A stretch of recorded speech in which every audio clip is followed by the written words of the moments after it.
Yo, what's up, happy people? Isang mapagpalang linggo po sa ating lahat. For today's video mga kois, naku po, nag-viral naman si Yormisco Moreno. Alam nyo ba kung bakit? Most significant effects ang kanyang nagawa noon na hanggang ngayon patok pa rin sa mga lula't lulo natin, na kung saan yan po yung plataforma nila at ginagaya-gaya nila. So, anong tawag natin sa kanila dyan? Copyright? Copycat? O sa lahat lang po ng meaning ng mga pangungupya, ipapangalan lang po natin sa kanila. Ayun nga, bago po tayo magbigay ng reaction, dahil may video po tayong ipapalabas, umiyak na po yung dapat umiyak. Ay kung natamaan ka talaga, iyak ka talaga dito. So, former Mayor Isko Moreno programs for seniors citizen introduced during his term. O, sa panahon niya, di ba? From 2019 to 2022, sa isang termino ni Yormisco Moreno, continue to have a significant impact. Makabuluhang epekto on the elderly population in the city of Manila. Kaya pala, pilit nilang ikakapi o ikakapikat si Yormisco Moreno dahil alam nila na ito ay makabuluhan at alam po nila na malaki pong makukuha nila sa seniors. Kaya pala yung isa naging 1,000, yung isa naging 2,000. Wala ba kayong mga sariling programa nyo? Hindi yung kakapihin nyo lang yung mga programa ni Yormisco Moreno? Aba, mag-isip-isip naman kayo. Baka mapagkamalan po kayong bubo ng taong bayan. Kasi kinokopyan lang po yung mga ginagawa ni Yormisco Moreno. Yun po ang sinasabi natin. Na lahat ng mga ginagawa ni Yormisco Moreno ay may kabuluhan. Ha? May kabuluhan talaga. Kaya wala pong nasasayang sa mga pira o kwarta na ginagamit ni Yormisco Moreno dahil makabuluhan po ito. Ayon po yan sa kahit saang mga agencies gaya ng Daily Inquirer. So, mapapanood natin ang video ito mga kusmagayas. Iiyak lang po ang dapat iiyak. After this ay siguro dahil 'di ba nakapangako ko sa inyo na mag-live ako. Tapos, i-shout out ko sa lahat ng mga supporters at mga nag-comment pero hindi po natin na nagawa kasi hindi ko pala naisip na ano pala, Souls in Souls Day po nga pala mga kois, mga gayas na. So, ngayong araw po ito, siguro mga tanghali o hapon, mag-live po tayo at mag-shout out po tayo at mag-usap-usap na rin po tayo about po sa mga issue dyan sa City of Manila. So, ito po muna ang mapapakinig lang sa video ito. So, without further ado, let's begin. Intro po muna tayo. Intro, Dudoy, pasok. Ayan. Ba itong intro natin? Pawala-wala yung intro natin, ha? Ayusin mo, Dudoy, te. Ayan, o. Sige, intro. Look at...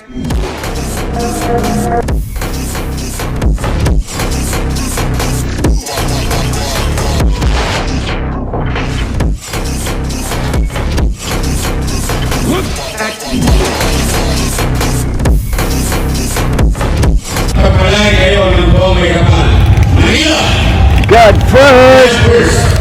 Okay, dahil tapos na ang intro natin, diretso na po tayo sa ating talakayan. So po yung talakayin natin ngayon, mga kois, mga gayas. Okay, ready na po kayong marinig? Basta walang iiyak ha. Yung iiyak nito, yung mga matatamaan lang. Yung kung gumagawa naman po kayo ng tama, wala po kayong dapat ipangambay, ikakatakot o iiyak. Yan.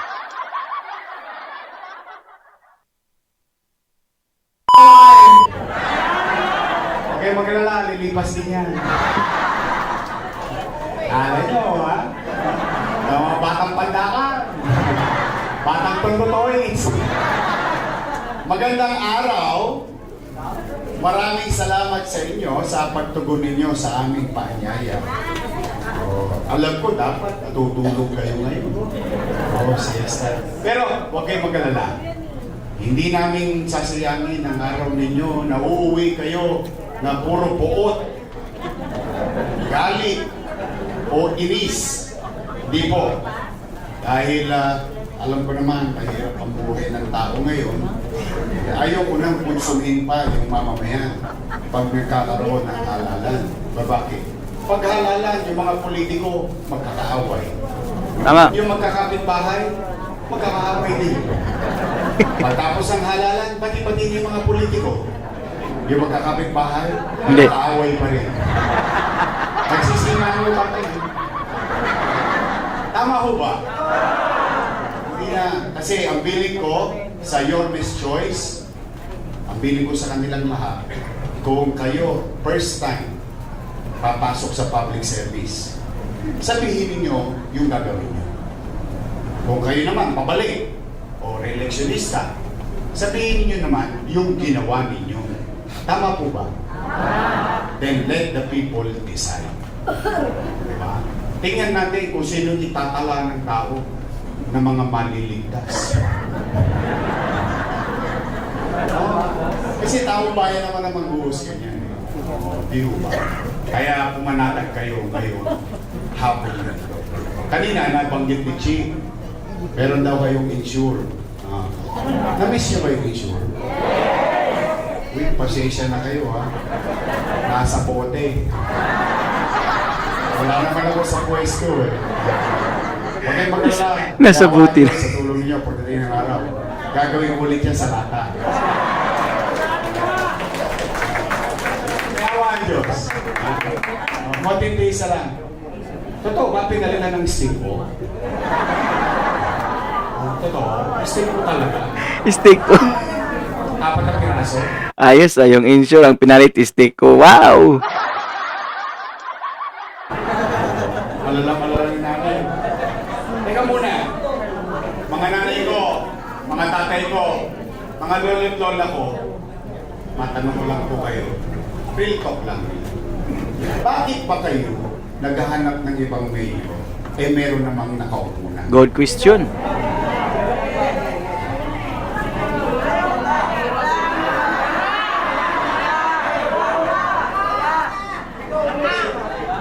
Hindi kasi, tatapatin ko naman kayo. Alam niyo, yung mga nakaupo, mahal na mahal ko yan. Dala ng pagtanaw ko ng utang na loob kay Danny Lacuna. Hindi ko naman yan kinubli sa inyo. Hindi ko yan tinago sa inyo. Alam niyo yan. At saka tayong mga Pilipino, hindi lang Manileño. Tayong mga Pilipino, mahilig tayong tumanaw ng utang na loob. At ang utang na loob, walang katapusan na pera. Tama po ba? Pero magkagano pa naman, tumatanaw pa rin tayo ng utang na loob. Kaya nga, bilang ganti sa pagtanaw ko ng utang na loob kay Boss Danny, na hindi niya nakamit maging mayor. Bilang ganti sa pagtanaw ko ng utang na loob kay Boss Danny, na hindi niya nakamit maging mayor, inalagaan ko yung mga anak niya. Nairaos natin. For 20 years, pinaluga ko. Pinakiusap ko sa inyo, bigyan niyo naman ng chance ang maging mayor. Tama po ba? Tingnan natin kung anong nangyari. Tingnan po ninyo ha. Kung talaga bang nag-iayos natin yung mga anak ni Boss Danny. Una, Philip Lacuna, nakaupo. Yes. Nakaupo. Correct. Lay Lacuna, Yes. nakaupo. Dennis Lacuna, Kaupo. Department Head. Asawa ni ate, Boxpang. Kaupo. nakaupo. Si ate, Nakaupo. ilan sila? 5. Happy? O dahil sa pagmamahal ko kay Boss Danny. Ngayon, tingnan mo ninyo ha. Maghanap kayo ng isa lang, kahit isa, ngayon, sa City Hall, ang pangalan Dumagoso. Wala. Wala. Why? Bilang pagtanaw ng utang na Mayroon Yorme, pero parang puguso po, hindi po dumaguso. isinantabi ko yung mga anak ko. Inuna ko muna yung mga anak ni Boss dahil. Ngayon, kung sila'y nagbuti sa trabaho o hindi ako para humusga. Taong bayan ang huhusga noon. Tama ba? Tama. Ngayon, tatanong pa rin ako ng utang na loob. Tatanong pa rin. Kaya lang ang pakiusap nila, baka po pwede sa ibang paraan na lang. Yes, pwede. Bakit? May utang na loob din naman ako sa taong bayan eh. Kundi dahil sa Diyos at sa inyo, malamang wala ko sa kinalalagyan ko ngayon. Tama. Tama ba? Tama. Masama bang dinggin ko yung panawagan ng tao? Hindi. Bakit naghahanap ng tao? Ano sinasabi ng tao? Bumalik ka na. Bumalik ka na. Babalik. Sila naman ang nakaupo. Kung sila'y naglingkod ng tapat, ay dapat pumanatag sila at matulong sila ng maigling dahil iboboto naman sila ulit ng taong bayan. Tama po ba? Tama. Kaya ngayon yan palagi po nating sinasabi, kung nagtatrabaho po sila ng tama, ginawa po lang tama, wala naman po sigurong mga Manilinyo na sisigaw at ng pangalang Yormes Comorino, bumalik ka na. Siguro sila yung mga pangalan nila isisigaw na isa pa ang Chicken Joy. Nagagalit sa akin. Sabi, huwag ka na mawala! Sabi, ako naman. Nagulat. Ako rin nagulat eh. Hindi naman ako sabi, taong bayan eh. Ngayon sumasali ako. Bumabalik ako dahil tinutubong ko lang naman ang panawagan ng tao. Ang buong akala nating lahat. Ewan ko kung yun din ang akala ninyo ha. O baka sarili kong akala lang po. O akala natin, itutuloy na lang nila yung mga nasa. Nako po, talagang umaasa po kami, Yormes Comorino, kasi pinangako niya yan eh.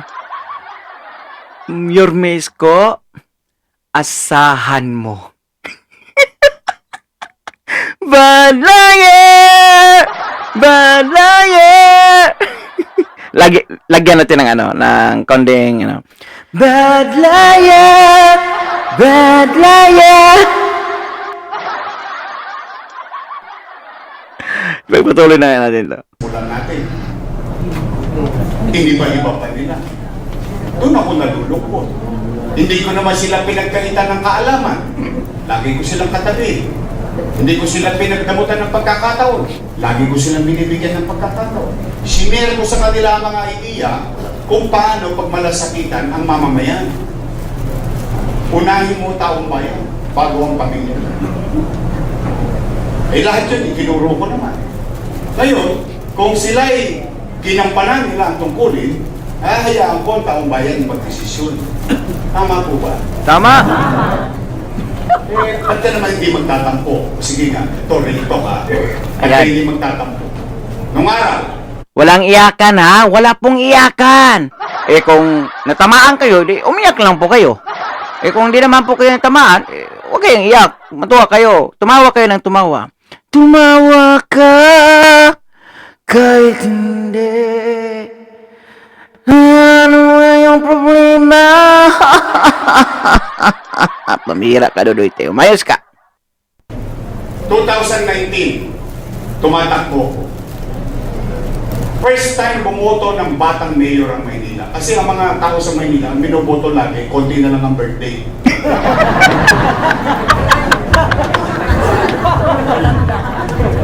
Oo naman. First time bumoto ng batang mayor eh.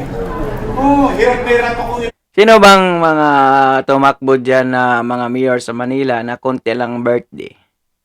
Yung isa pumanaw na. Si, Alfredo Lim. Tapos si Lito Chinsa.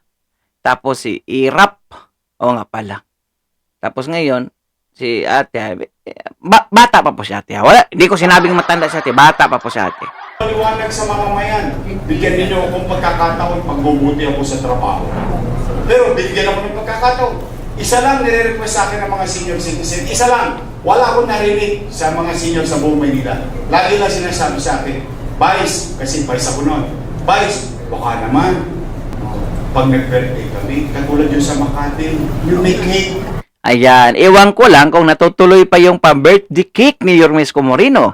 Dahil sa panahon niya noon, maliban sa mga alabanses na tag-500, mayroon talagang pa-birthday cake ang lahat ng mga seniors dyan. Ewan ko lang ngayon kung andyan. Mga seniors dyan sa Manila, paki-comment kung andyan pa ba yung pa-birthday nyo na ordinansa yan ni Yorme Isko Moreno. Ewan ko lang kung natutuloy ngayon hindi ko po sure.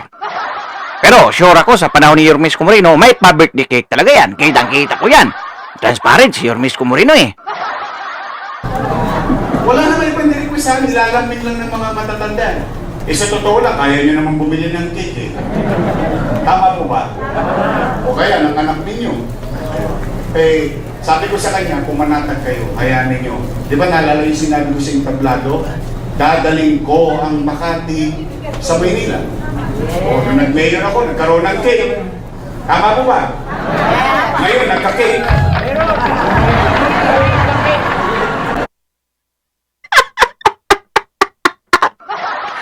Wala na pala yung cake ni Yorme Isko Moreno noon. Naku, grabe talaga sila. Oh, grabe yung sa panahon nila, talagang umpisa pa, kinalimutan nila yung mga matatanda. Tapos ngayon, dahil eleksyon na, number 1 na sa kanila yung mga matatanda. Wow! Hanip! Palakpakan! Palakpakan muna, tapos tatawanan.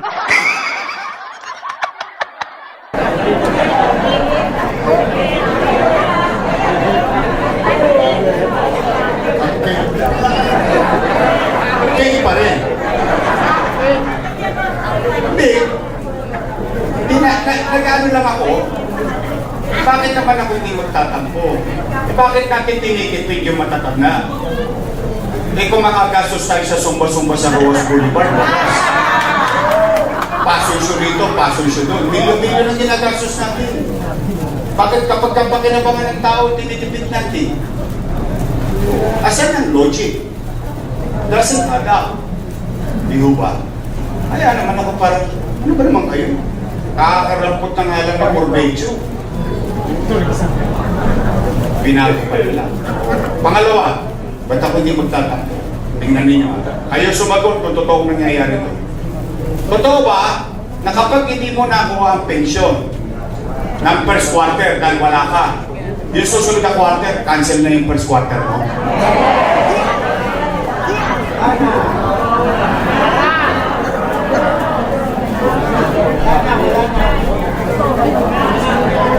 See? Tingnan ninyo.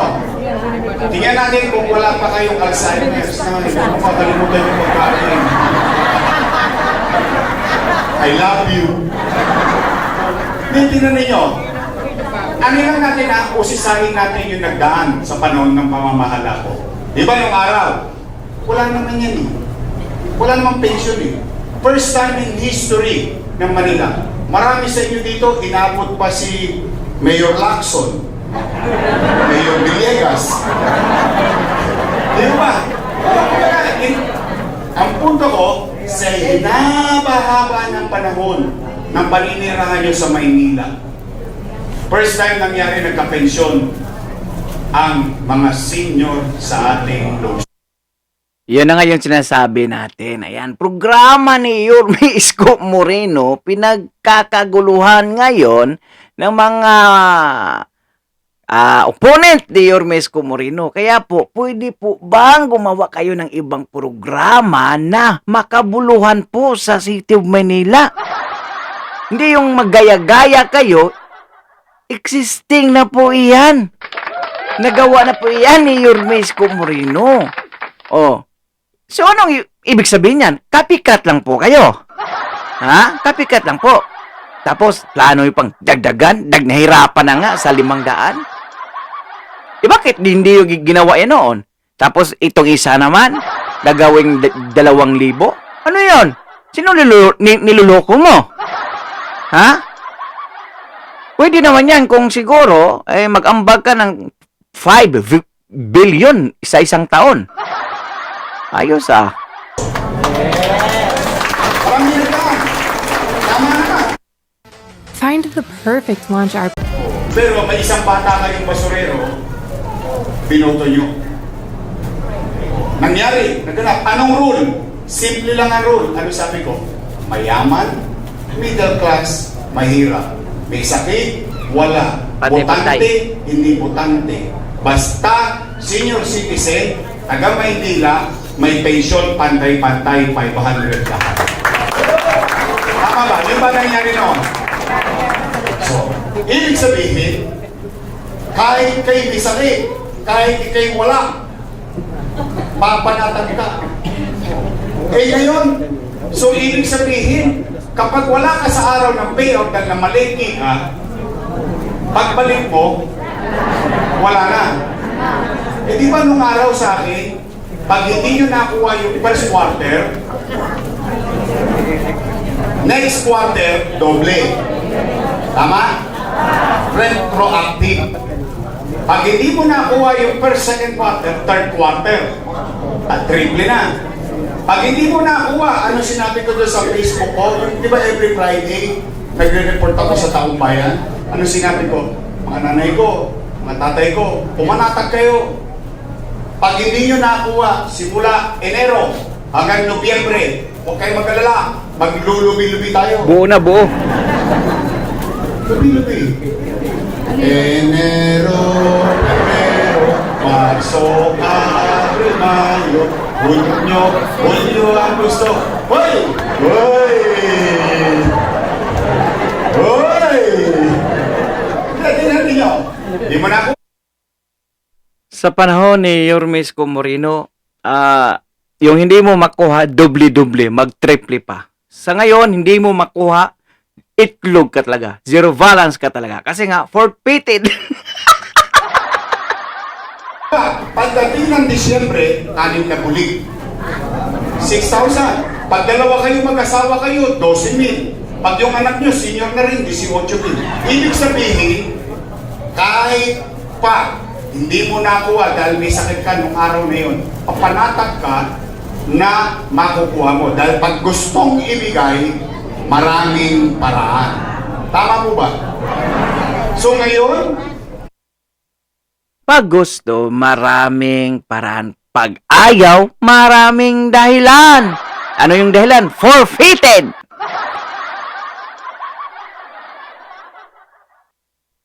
yung senior citizen, araw-araw na lang mag-aabang sa barangay hall. Oh, kakakarampot lang eh.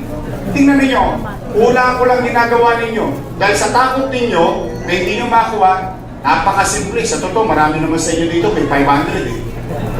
Sa totoo lang, itinatangos nyo na lang ng ilong yan eh. Na, ay, mahal ako ng gobyerno. Ay, may bilang pa ako. Ay, may halaga pa ako. 500? Ngayon, subukan nyo umuwi sa Kahilo. Hindi naabot yung 500 nyo. Tama ba? Pero itinatangos na lang ng ilong na matanda yan. Bakit? Hulaan ko ha. O, pag dumating na yung payout, anong gagawin ng matanda? Apo, halika. Mag-Jollibee tayo. Sabihin nung apo, Lola, may pera ka? Huwag kang mag-alala. May maling anda ako kay Yorme. Anak, bili mo nga ako losartan. Kahit wala tayong pera. Huwag kang mag-alala. May maling anda ako kay Yorme. Yun lang yun eh. Yung maramdaman lang ng mga patatanda natin na mahal sila ng gobyerno. May bilang pa sila, may halaga pa sila sa pamayanan. Kaya tama sinabi ni Chichi at Chesa, nung bata kami, kayo malalakas, inalagaan nyo kami. O, in return, kami na ngayon na malalakas, kayo na mahina, kami naman na mag-alaga sa inyo. Masama ba yun? Kakakarampot lang eh. So, anong gagawin ng matanda ngayon? Kaya alam mo naman ng mga matatanda, malapot ang dugo. Makailan nagigising. E di pagkagising nun, anong pupuntahan nun? Barangay hall. Chairman, balita. Nay, alaos pa. Bukas, gising ulit. Chairman, ano na? Tay, wala pa. Eh, tumawag yung apo doon sa matanda. Lola, pasyalan mo naman kami dito sa Cavite, namimiss ka na namin. Lo, pasyalan mo naman kami dito sa Bulacan. Namimiss ko. Siyempre, pobre matanda, tinawagan ng apo. Naku, Diyos ko, durog ang puso. Nagbakasyon. After 2 days, Ha? Umuwi sa bahay, sa Maynila, sa Quezon. Anong ginawa? Pupunta kami sa barangay yun. Chairman, ano na? Nakunay na kami gayang hapon, wala na.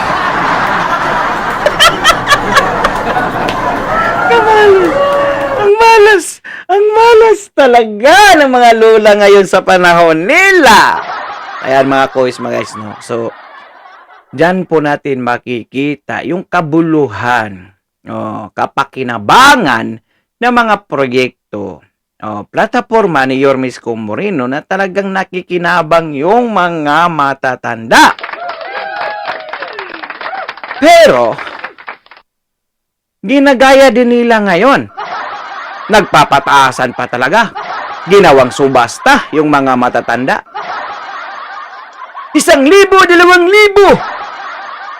Kala mo naman talaga magampanan, mabigyan ng mga kaparaanan, dili-dili na nga sa 500 lang.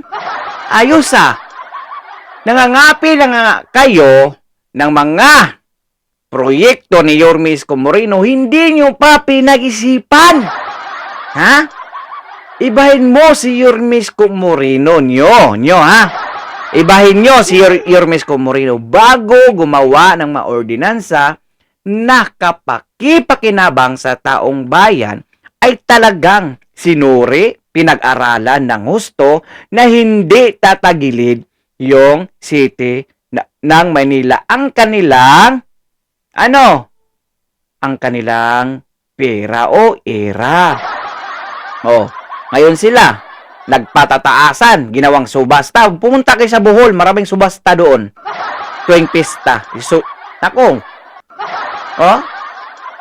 Kaya nga, 500 lang ni Yorme Isko Moreno noon kasi nga pinag-aralan at kayang-kaya talaga. Pero bakit sa pagpalit nila hindi na kaya? Tapos, dadagdagan pa ng 1,000? Tapos yung isa, 2,000? Huy! Waka kuya pe! Mauna ni! Butangi! Ayan.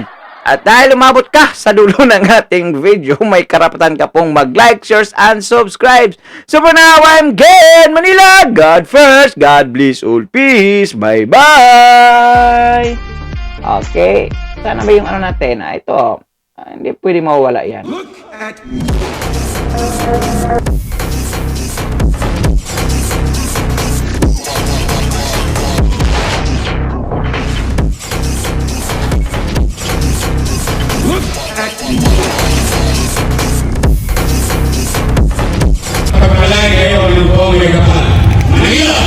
God first. God bless all. Peace. Bye-bye. Have a blessed Sunday.